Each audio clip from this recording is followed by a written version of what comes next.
Hello বন্ধুরা, welcome back to my channel. তোমরা সবাই কেমন আছো? আশা করি সবাই খুব ভালো আছো। অনেকদিন যাবৎ ভিডিও দিতে পারিনি সেভাবে।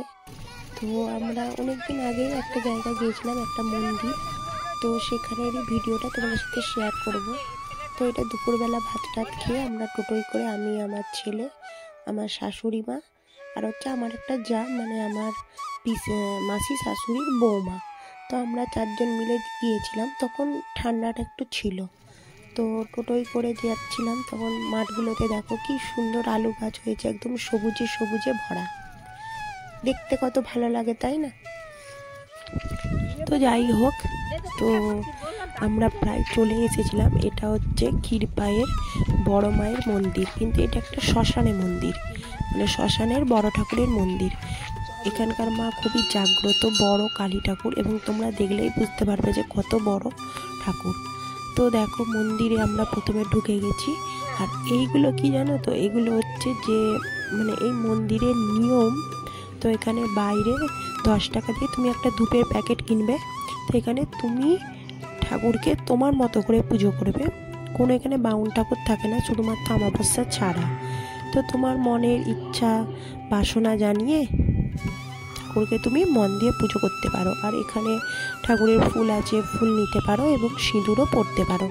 আর সেই ধূপের প্যাকেটের যে কাগজটা বা চিকচিকিটা যেটা থাকে, মানে সেই চিকচিকটা নিয়ে ওইখানে গাছ আছে, সেখানে গাছেতে তুমি তোমার যে মনের ইচ্ছা জানিয়ে বা তোমার যেটা চাওয়া থাকবে সেটা জানিয়ে তুমি কিন্তু বেঁধে দিতে পারো। আর এই যে দেখতে পাচ্ছ কত বড় কিন্তু এখানের মাপ। আর সব থেকে বড় কথা, এটা যেহেতু মানে ওপরটা যেহেতু টিনের, কিন্তু ভেতরটা প্রচুর ঠান্ডা। এত ঠান্ডা না, ভেতরটা বসলেই কিন্তু মনের খুব শান্তি লাগবে। আর সব থেকে বড় কথা, এর ভেতরে এই যে ওম বলে যে মানে যেই শব্দটা বাজছে ঠাকুরের, সেটা শুনলে কিন্তু আরোই মনে শান্তি হবে।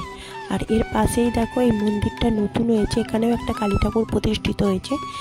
তো আগের বারে যখন এসেছিলাম তখন তো এটা ছিল না, তো এবছর দেখলাম নতুন করে এই মন্দিরটা হয়েছে। আর এই যে গাছটাই দেখতে পাচ্ছ, তো সবাই কিন্তু কত বেঁধে বেঁধে একদম গাছের ডালগুলো ভর্তি করে দিয়েছে।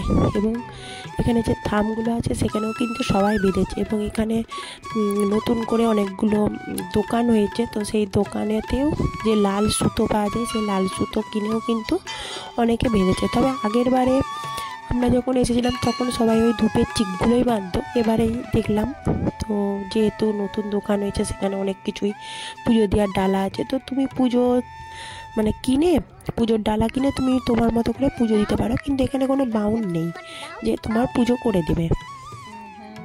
তো এখানে দেখো, আমার শাশুড়ি মাও বেঁধে নিল, আমিও বেঁধে নিয়েছি, আর আমার যে যা গিয়েছিলো সেও কিন্তু বেঁধে নিয়েছে।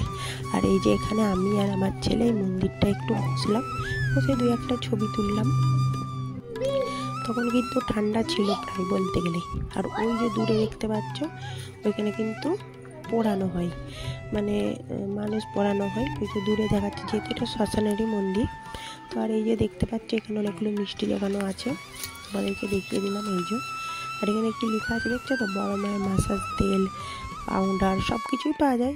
সব জায়গাতেই এগুলো এখন একটা বিজনেস। তবে এই মন্দিরটার একটা জিনিস আমার ভালো লেগেছিলো, যে এখানে কোনোরূপ কিন্তু টাকা পয়সা সেভাবে লাগে না।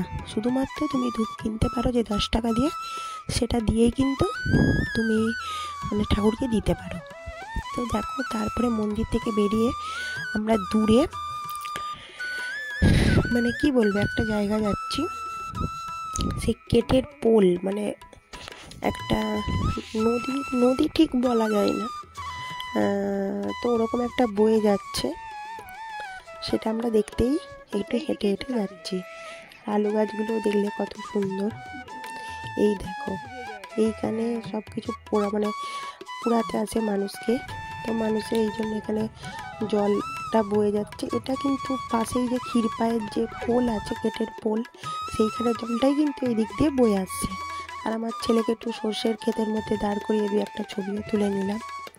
তো তারপরে চারপাশটা দেখে নিলাম। আর এখানে একটা হনুমানজির মন্দির আছে, সেই মন্দিরটাও তোমাদেরকে কিন্তু একটু দেখিয়ে নিলাম।